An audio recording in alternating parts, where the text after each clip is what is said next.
Greetings, Benjamin J from BENZTRAINZ with another in the series. Well, a Lionel 8500.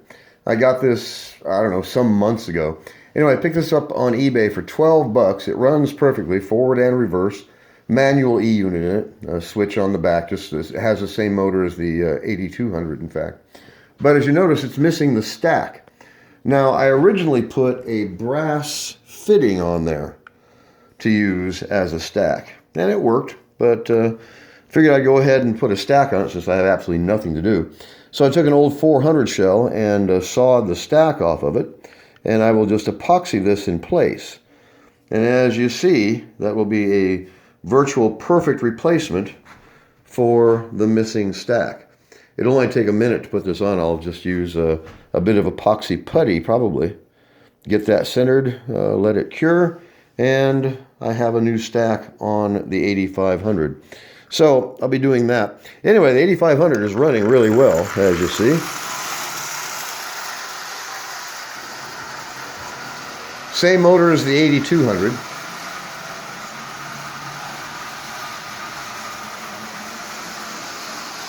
Standard full-size motor with a manual E-unit in it.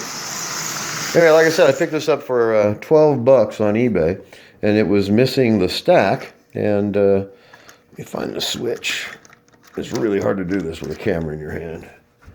Anyway, it has a forward and reverse, of course, just like the 8200 does.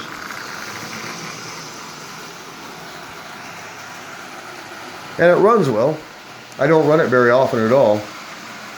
But since I've got lots of time on my hand right now, I figured I would go ahead and finish this up and make a stack for it. It'll only take a minute to do this.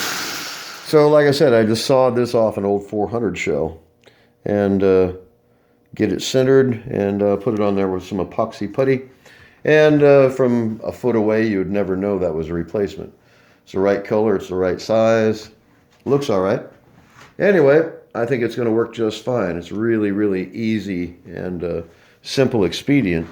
And like I said, I'll just use a bit of epoxy putty and very likely just fill it in with epoxy putty. Finish it off on the top, a quick spray of black paint, and it will look like an original stack. So anyway, I just wanted to do a quick video on this. I'll do a follow-up after I get that epoxied in place. But I think it's going to be more than sufficient to repair this. To replace it's going to cost me 10 bucks. You know, I only paid 12 for the locomotive, so there's no way I'm going to buy the stack for it. Anyway, it'll be a really simple, easy way to replace that stack. It'll only take a couple minutes to do it. So I'll do a follow-up video once this is complete. Anyway, I just want to do a follow-up on the 8500. It's been missing the stack since it got here. It's been months and months. So I figured I'd go ahead and get this finished. Anyway, just a quick video. As always, if you have any questions, feel free to drop me an email, benztrains@gmail.com. And as always, thank you for watching.